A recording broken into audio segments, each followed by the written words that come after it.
Canada's World Cup kickoff and a historic first. The men's team earning their first ever World Cup point. Tonight, we are just steps from Toronto Stadium, where Team Canada tied the home opener.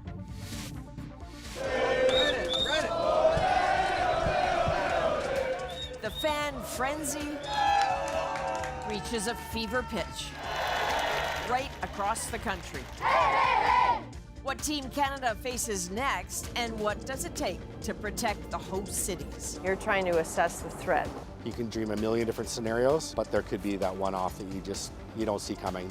We take you inside the unprecedented security operation underway in Vancouver.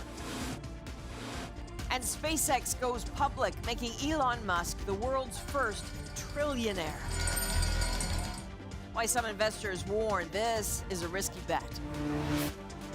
And U.S. and Iranian officials say a deal to end the war is near.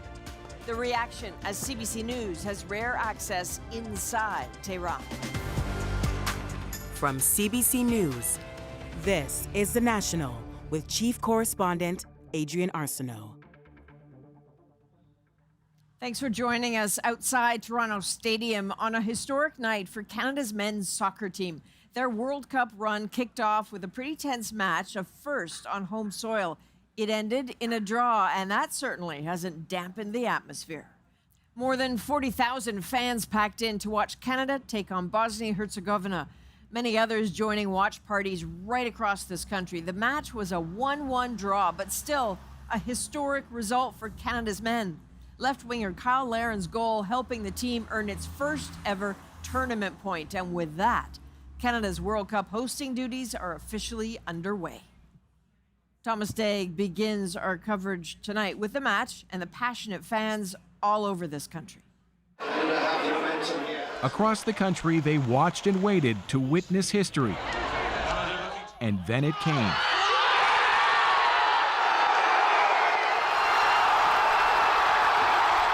A goal to remember, the first one for Canada's men at a home World Cup.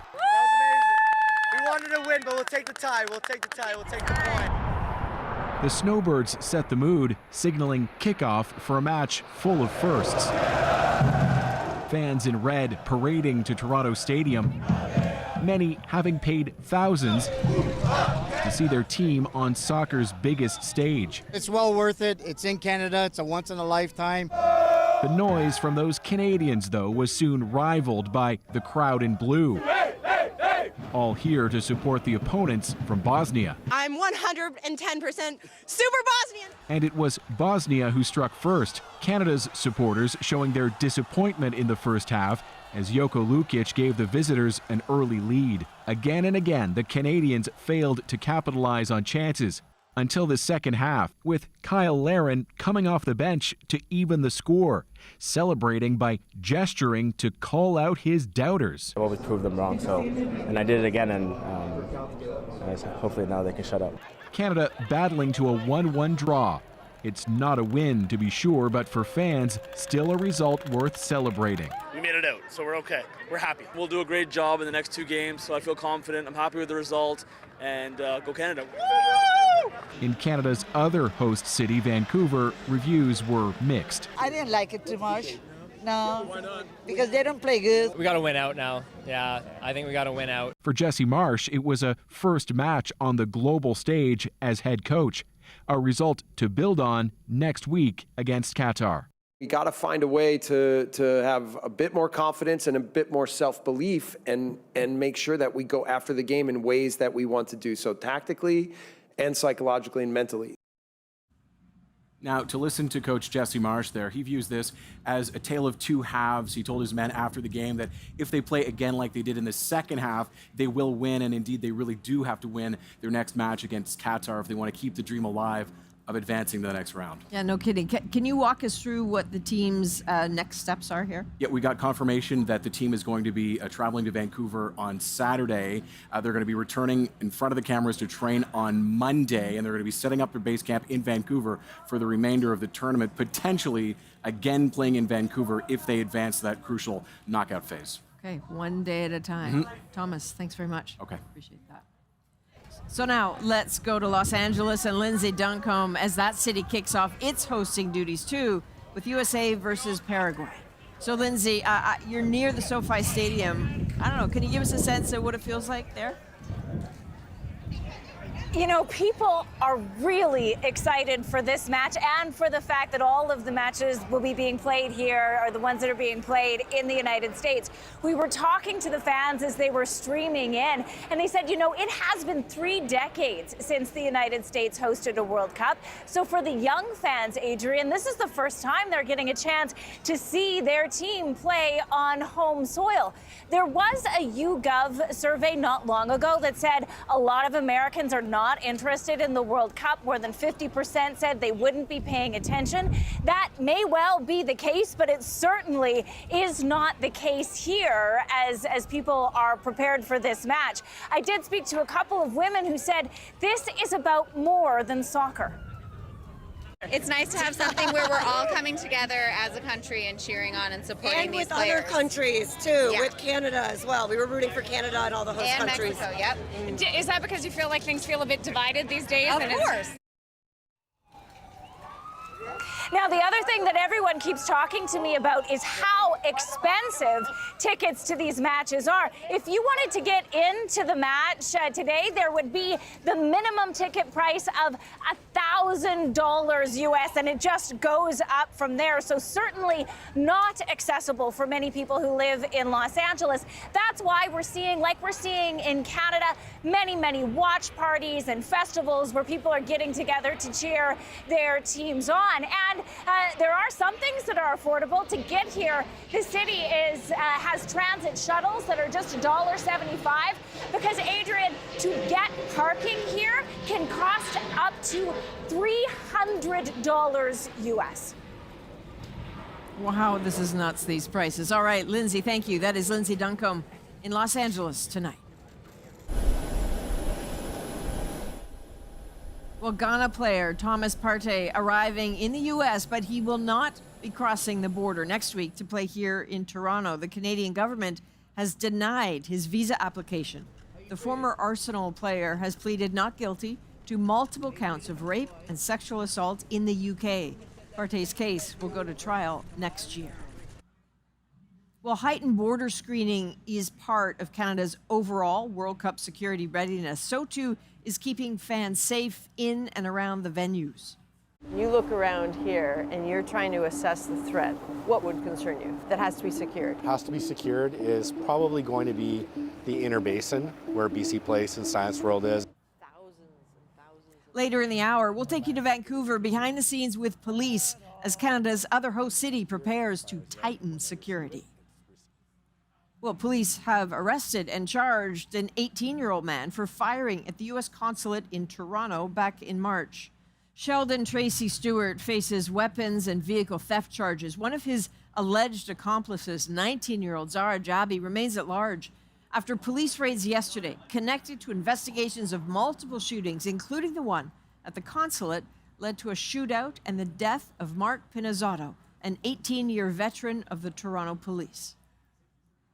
Well, SpaceX debuted on the stock market today with the world's largest ever initial public offering, making its owner, Elon Musk, the world's first trillionaire.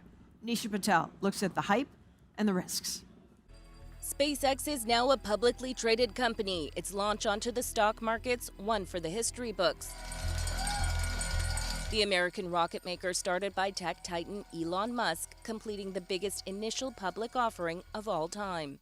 SpaceX wants to be able to take you to the moon, take you to Mars, and ultimately beyond.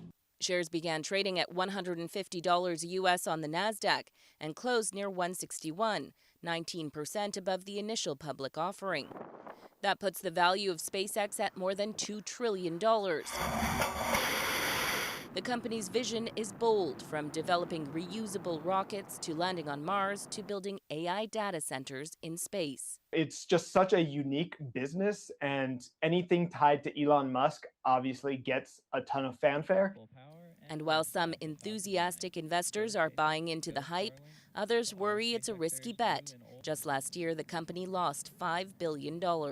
Building these data centers that allow the computing power to generate AI is very, very expensive. Research firm Morningstar warns shares are overvalued. While its Starlink satellite service has been successful, share prices could plummet if SpaceX doesn't make good on its more ambitious plans. As low as $40 a share if you really are just getting the rockets and Starlink and the AI doesn't work out, so to speak. A test for investors will come in the months ahead when SpaceX releases its first quarterly report. What happens when earnings start to roll out? How does the market react to it? And how do investors value the company over time? One thing is certain, the IPO has created an enormous amount of wealth for early investors, on paper at least. The big winner, though, Elon Musk, who holds almost half of SpaceX shares. Taking the company public has made him the world's first trillionaire. Nisha Patel, CBC News, Toronto. In southwestern Ontario, 7 people were injured after a car crashed through the wall of a fitness studio.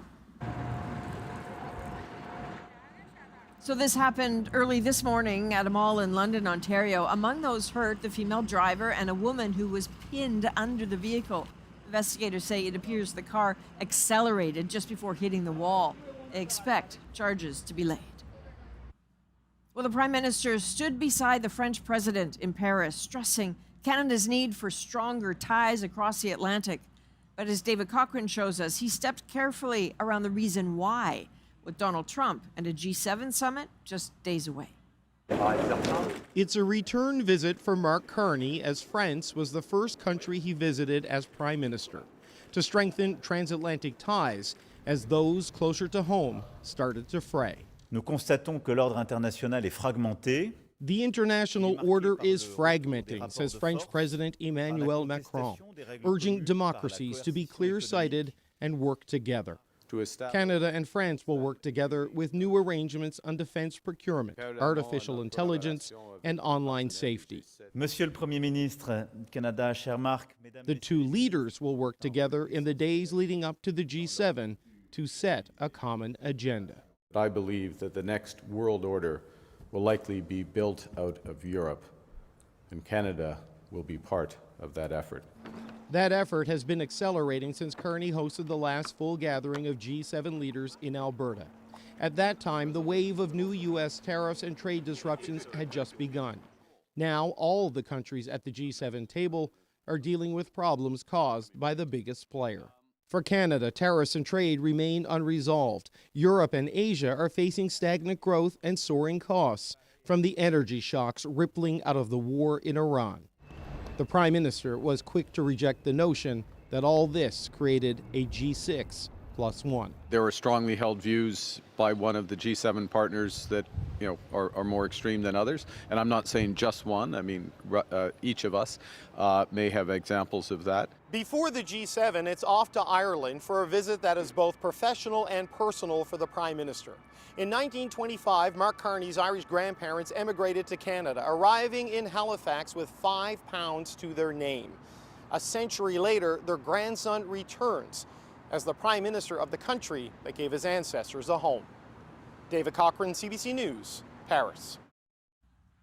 Mark Carney also addressed a report about the delay in opening the Gordie Howe Bridge. The Detroit News is reporting that the Canadian officials actually called off the opening of the Gordie Howe Bridge because they were worried about backlash from the Trump administration. Not I know true. yesterday. That's not true.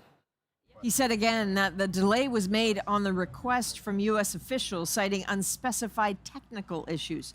Canada paid the full $6 billion price tag for the bridge between Detroit and Windsor, but Donald Trump threatened earlier this year to block the opening, and earlier this week, the White House demanded profits from the bridge tolls. Well, the government has tabled a bill to crack down harder on the import of goods made with forced labor. Ottawa says it's been in the works for years, but as Ashley Burke explains, this comes on the heels of a new tariff threat from the U.S. As the U.S. threatens new tariffs, accusing countries of failing to crack down on forced labor, Canada's coming out with new legislation it hopes will help. It will be the foundation for a good relationship with the United States. The new bill gives the Foreign Affairs Minister the power to create a list of products, countries, or regions at high risk of forced labor, triggering added scrutiny. Then the importer has the responsibility to say, here's the evidence that these come from bona fide factories. The government says this has been in the works for years, but the bill comes just days after Donald Trump's administration proposed tariffs of at least 10% on dozens of countries. We have very strong legal, a very strong framework and responsibilities, legal framework and standards and responsibilities. We've been less effective in fully enforcing those. The government now shifting its position, acknowledging over the past 5 years they haven't turned away enough shipments. We've only had maybe 50 containers that have been looked at. We've had 2 that have been found to have goods made with forced labor. We know we can do better. It is a huge problem in Canada.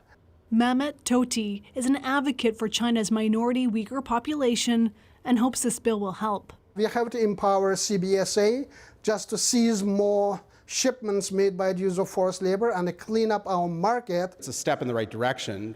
The Conservatives say the government should have acted long ago. And the government did nothing for the last 5.5 years, despite MPs raising concerns multiple occasions. It wasn't until the Trump administration raised these issues that the government took action. The government denies the American tariffs is what drove Canada to act, but said this change sends a message to the U.S. and other countries that is taking this issue seriously. Ashley Burke, CBC News, Ottawa. There are signs tonight the long-awaited peace deal between Iran and the United States is close.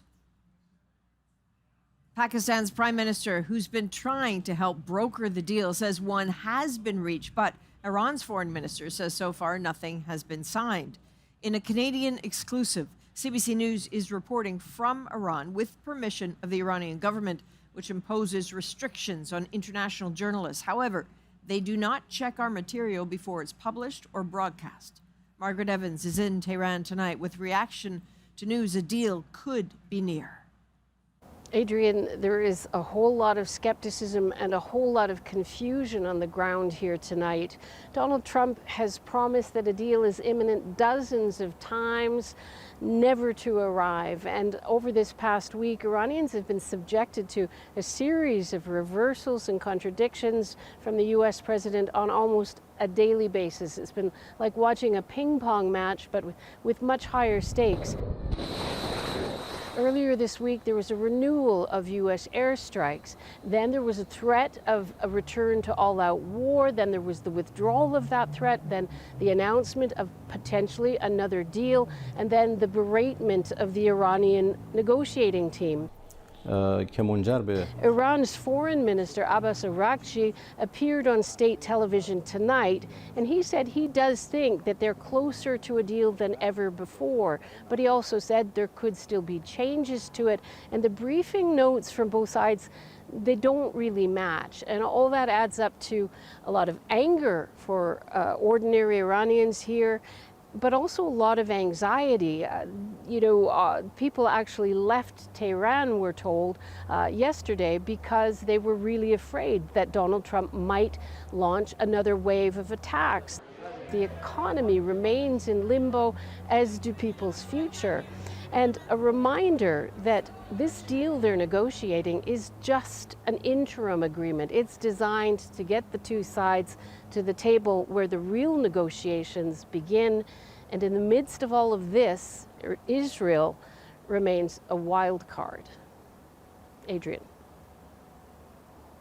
All right, the CBC senior international correspondent Margaret Evans in Tehran tonight. Well, Ottawa plans to ban social media for kids under 16 years old, but will this work? The devil is going to be in the details. Will they also be held accountable for the power that they have? There are some concerns over their access to data. Reaction from parents and experts to the proposed restrictions next. Plus, Canada earns its first World Cup point with a draw against Bosnia. And we'll do a great job in the next 2 games, so I feel confident. I'm happy with the result. We'll have analysis of the game and what comes next. And later, downtown traffic gets a yellow card. I got tired of not being able to cross the street because cars were blocking. Meet Toronto's crosswalk referee. We're back at 2.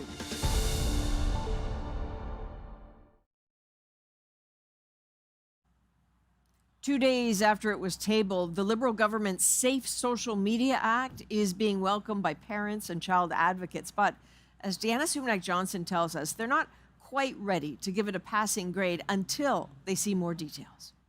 So do you think your friends are going to figure out a way around this? For mom journalist and public speaker Farah Nasser, Ottawa's new proposed bill restricting social media for children is encouraging news. So we don't have many of the details. I think that the great things about it are that we're talking not just about a ban, because we know in Australia kids are still on social media. Introduced Wednesday, the Safe Social Media Act would force social media companies to restrict accounts for children under 16 years old, with exemptions granted if they can prove adequate safeguards to protect children, and establish the Digital Safety Commission, a regulatory body to oversee the conduct of platforms. This parent advocate says she likes what's in the bill. Overall, it kind of brings back feelings of hope, and especially because you see that clarity on and intentions about doing the right thing and prioritizing children. This expert agrees. I just felt that the safety by design focus, the establishment of a commissioner, and also this possibility for different service providers to meet a criteria, set of criteria and show that they can be appropriate for kids was massive.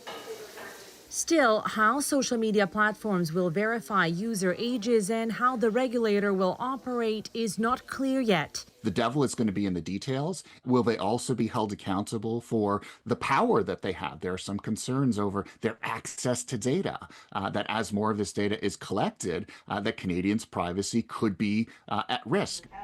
These parents worry about how the law will be put into practice too. But for them and many others, this is a welcome first step in the battle they've fought alone for a long time. Deanna Sumanac-Johnson, CBC News, Toronto. As the World Cup gets underway here in Toronto and across North America, it brings with it an unprecedented security operation. Have you ever seen anything this complicated? Not in my time. I've been on for 29 years here. We go behind the scenes of the massive police deployment in Vancouver. Plus, so much excitement and so much money spent. The city's going to lose money. The city as an entity is definitely going to lose money. Will the World Cup promise pay off? The National breaks down the stories shaping our world. Next.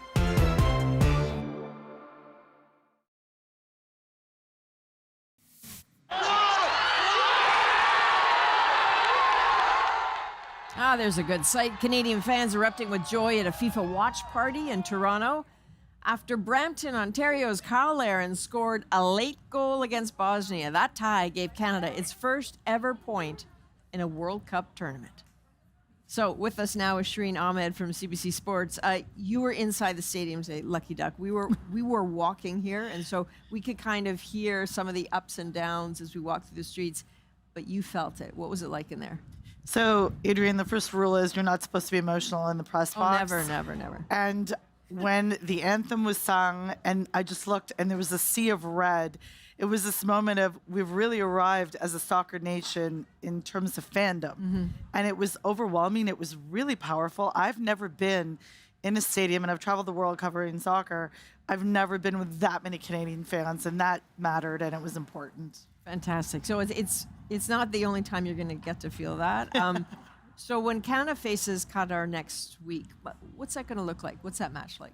So Qatar is not expected to be the most difficult of the matches in this group stage, but as anyone knows, you never predict that it'll be easy because that's a recipe for disaster for any sports, person. And Jesse Marsh, head coach, knows to guide them through that, knowing that they have to play the toughest for every single match, and that's what they're prepared to do.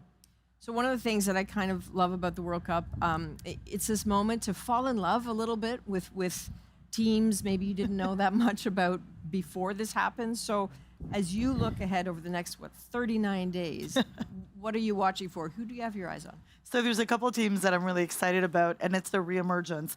A team like Iraq, like Turkey, like Haiti, who have had berths to the World Cup before, but have had a long hiatus. And then Curacao, because they're the new one. And so it's those stories of coming back into the world's largest stage of football that I'm so interested in. And of course, the fans, the people. This entire sport is about people.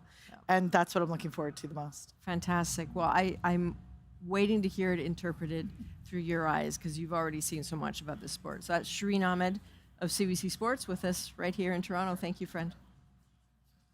So Canadian fans are now going to shift their focus to Vancouver. That is a city that's hosted plenty of major events, including FIFA's Women's World Cup matches. But the city has also seen how the intensity of big sporting moments can sometimes turn ugly. So we went there to talk with those preparing for a huge job keeping everybody safe. You look around here and you're trying to assess the threat. What would concern you? That has to be secured. Has to be secured is probably going to be the inner basin where BC Place and Science World is. This is False Creek, and it's at the doorstep of Vancouver's World Cup Stadium. And when your job is to protect everyone and everything, you see danger everywhere. So I guess all you're waiting for is the thing you don't see coming. Yeah, you can dream a million different scenarios, but there could be that one-off that you don't see coming. If you're the worrying kind, maybe these are the images flashing through your head. The what-if scenarios of what happens when soccer and crowds and geopolitics mix. It is a very complex area with definitely with the waterways, the roadways. Have you ever seen anything this complicated? Not in my time. I've been on for 29 years here. 13 games in this country, 6 in Toronto, 7 in Vancouver. This is the most complex problem the Vancouver police have faced for planning an event of this size. And that's where Don Chapman is deputy chief. Keeping the city safe for all right now is his file. Prepare for horses! For both Canadian host cities, this will be the largest, longest police deployment in their history. Go back, horses coming through.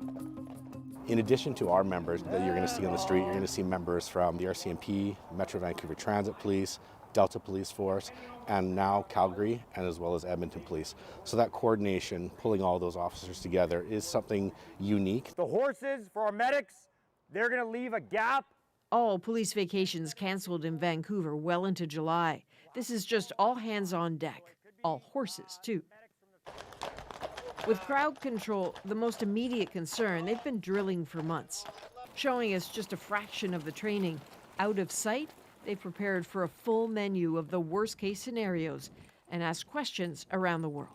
We've had individuals go to Scotland, France, Germany, just specifically looking at soccer matches or football matches to see, is there hooliganism taking place? One of the unique characteristics of soccer fandom is it's inherently rowdy. That's the norms of football fans, and that's often misinterpreted. And that's another danger here, is that celebratory behaviour can be interpreted as incipient hooliganism that then leads to an overly zealous police reaction. To try to understand the flow of the fans, the British police, for example, will send 3 officers to the US for the games the Brits play there. And the British government has banned some 2,000 people from traveling to the World Cup because of past behavior. Those who are traveling have been urged to behave. We would always urge our fans be respectful of law enforcement, recognise you're in a different country. The response you get from British cops might not be mirrored there. It's a different place. This is a good point. Every country handles policing differently, meaning not all lessons translate. Certainly what Canadian police saw in Qatar in 2022 isn't necessarily useful. I had a conversation with a Qatari captain. He said at every stadium I had 7,000 police officers. We don't have that many police officers in Canada, right? You also have a whole bunch of different civic rights. You know, the two countries, Qatar and Vastly Canada, nothing alike. Vastly different, 100%. So Vancouver and Toronto will plan for the types of protests Qatar would never tolerate. Rallies about wars in Gaza and Iran and Ukraine are frequent and expected to continue in the downtown cores. Add to that the tens of thousands of cruise ship passengers who who will flow into the tiny peninsula that is downtown Vancouver throughout the World Cup. Our land can't get any bigger. We didn't choose to where the stadium was going to be. There are thousands and thousands of people Correct. extra. How are you going to navigate that? There's going to be specifically designated routes in and designated routes out. What you hear is confidence, but if you know Vancouver, if you remember, for example, the hockey riot of 2011, you know that city has been tested before by crowds and sports. And there have been lessons police say they have learned. All are counting on that. Game 7, Stanley Cup final way back in 1994, downtown Vancouver. I had thought, in all my experience, I thought we had lost the city. It was that bad. Cash Heed was a Vancouver cop then. I've had people that have shot at me, that have come at me with machetes, with axes, and tried to run me down with a car. I've never been so scared as I was that night in 1994. I literally had visions of the city burning down. That's how bad it was when all of a sudden everything hit a peak.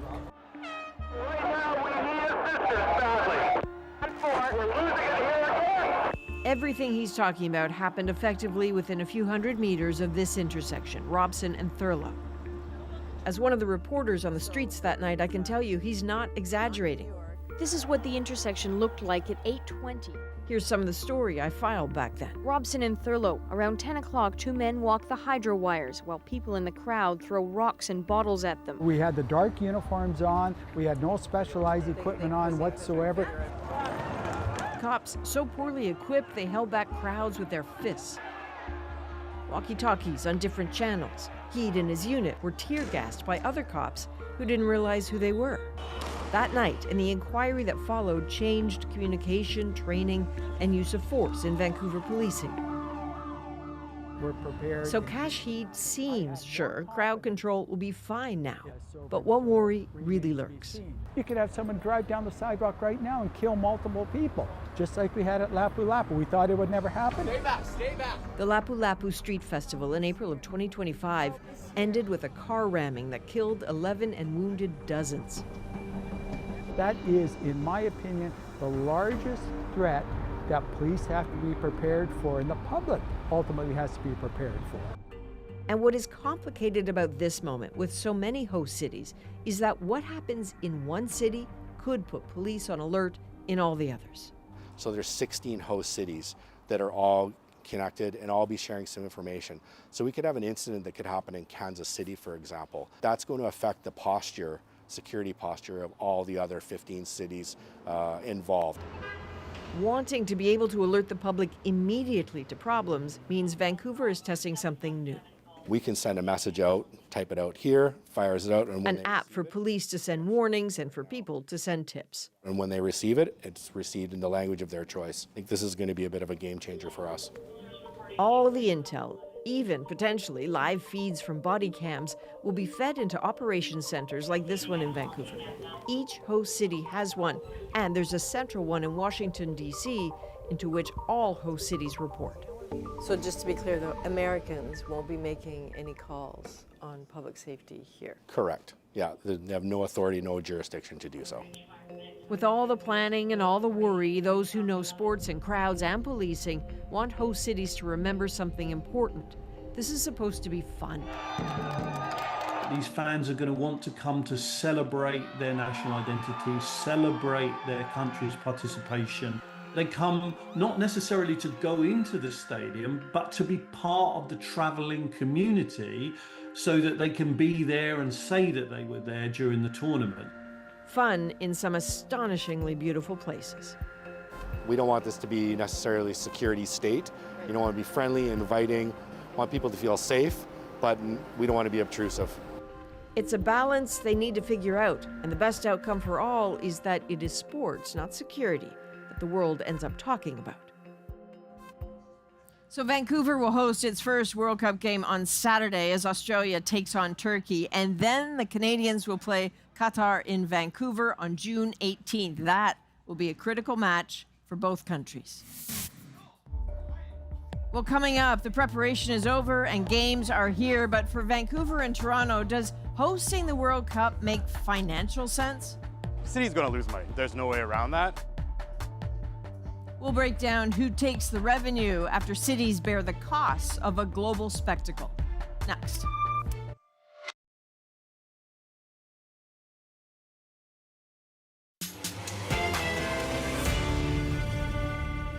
The World Cup comes with a staggering price tag, and the arithmetic is difficult for host cities.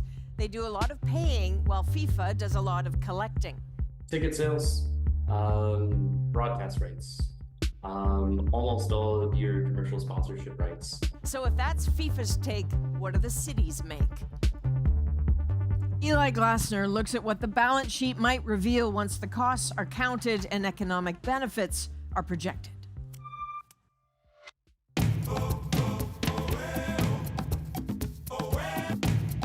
There's an implicit promise to hosting the FIFA World Cup.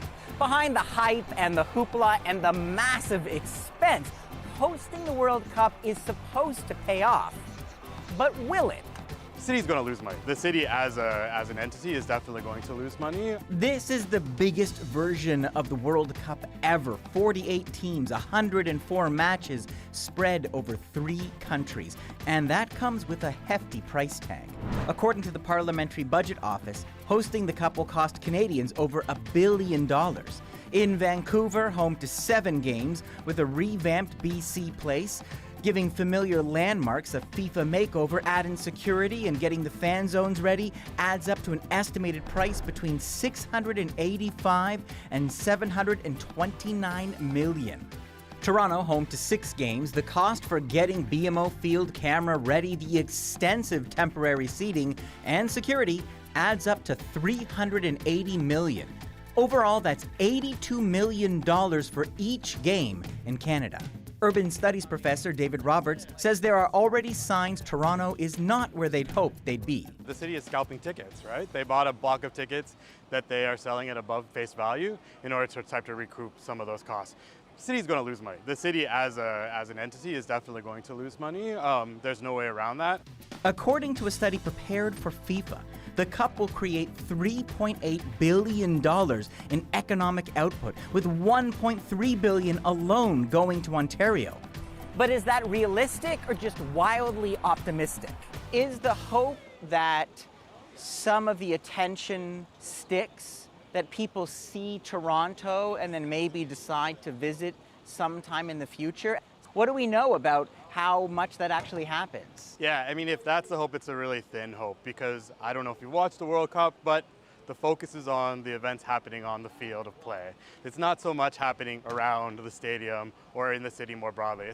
Canadian Sports Management Assistant Professor Robert Soroka studies mega events. He compared the host city arrangements for the Olympics to the FIFA World Cup. If you look at the host contract for, say, the upcoming Los Angeles Olympics, LA 28 is getting a huge guaranteed chunk of change, whereas none of the host cities for this upcoming World Cup are getting a guarantee of anything. I mean, you've described it as you do, you pay, and we take. That's not very complimentary, Robert. It is not. Think of the FIFA host city agreement as a one-way option agreement. He says while host cities and regions carry the cost of putting on the games and meeting FIFA's requirements, FIFA keeps much of the revenue. Ticket sales, broadcast rights, almost all of your commercial sponsorship rights. The host city has to put on the organizing, the staging, and it all has to be done at the cost of the city, not the cost to FIFA. That is not a balanced relationship here. No, it's not. It's a take it or leave it, and FIFA believes that they have a shiny enough attraction that cities will take it. But in the run-up to the World Cup, some cities walked away. A Radio Canada investigation revealed Montreal organizers balked at what they described as the worst agreement, one that would have affected Montreal's Formula One race and the Jazz Festival. In Chicago, FIFA's demands for a dome was the final straw for then-Mayor Rahm Emanuel. Then they said in the contract that they had the right to request a dome being built over Soldier Field. And I said, well, I said, you got to take that out. They go, well, we never exercise it, but it's something we ask everybody. I said, I don't care if you've never extradited, there will always be a first. Take it out. When FIFA refused, Chicago dropped out.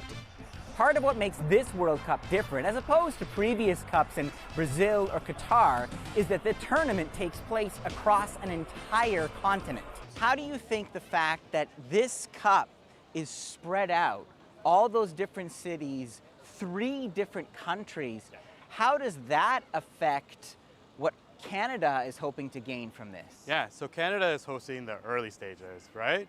And so we have 3 weeks more of soccer to be played after Canada is done hosting. But we're putting out $1 billion for this. Absolutely. But energy and attention of the global audience is going to quickly shift to what happens in Mexico and then what happens in the United States. And as to the expected influx of tourists, we checked in with Sarah Angel with the Greater Toronto Hotel Association. How is business? What we did see, as we all know, is that the tournament, FIFA dropped a significant number of rooms in April, not only in Toronto, but across the 16 host cities. So that, obviously caught everyone a little bit by surprise. And when it comes to current levels of occupancy? It's uneven is how I describe it. We have some nights when we're doing much better and others where it's lower than last year. Upwards of 10% in occupancy versus the previous June. The reason? What the industry calls displacement. June is a busy month anyway in the city with meetings and conventions and conferences. So what in fact happened with FIFA being in the city during this month is that it displaced a significant amount of that business. While she hopes the FIFA buzz will pay off in the long run, on the streets of Toronto, reaction is mixed. These England soccer fans say it's impossible to follow their team. England play their first game in Dallas and then in New Jersey and then Mexico City and then possibly Toronto. It's too big, it's too far. While others aren't fazed by the price tag of hosting. Money's money. You can receive it, you can get it back. It is what it is, but getting a World Cup back here is it's very rare. Do you think it's worth the money the city is spending to host the World Cup? $82 million a game. Yes. Yeah, why? Yes. I love football. Yeah, absolutely. I think this is a cool experience. It's never going to happen again. And while Robert sees the Cup as a missed opportunity, increasingly what it's feeling like is a private event being funded largely by public funds, happening on the edge of Toronto, more central in Vancouver, but not a community celebration. With Spain, Morocco, Portugal, and Saudi Arabia already locked in for future Cups, FIFA has little incentive to change.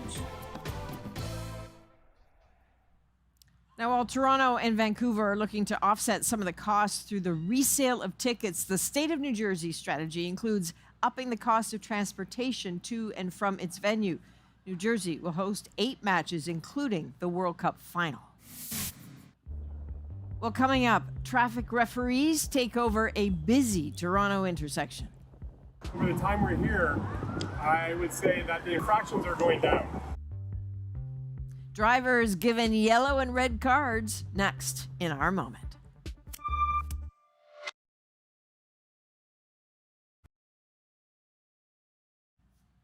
If you happen to be walking around downtown Toronto, you might stumble across 2, let's call them traffic referees. Their real names are Martin Rice and Pascal Murphy, but out there they go by Avery Good Call and Colin Offside as they hand out yellow or even red cards to unsafe drivers. So tonight, how they're keeping the streets safe this World Cup is our moment. When the game's over, you see quite a bit of action here. The cars are the players. We don't tell the players what to do. The pedestrians are the rules. You gotta obey the rules. Don't mess with the rules. I got tired of not being able to cross the street because cars were blocking me. If they get a red card, we tell them to go home, hit the showers, game's over. The reactions are diverse. Somebody said, you look ridiculous. And I was like, is that a promise? For the time we're here, I would say that the infractions are going down. You guys are missing the game. How do you feel about that? I'm dying to figure out what the score is because I was really cheering for Canada today. That sounded good. That sounds good. You guys want to check it out? Yeah. Let's check it out.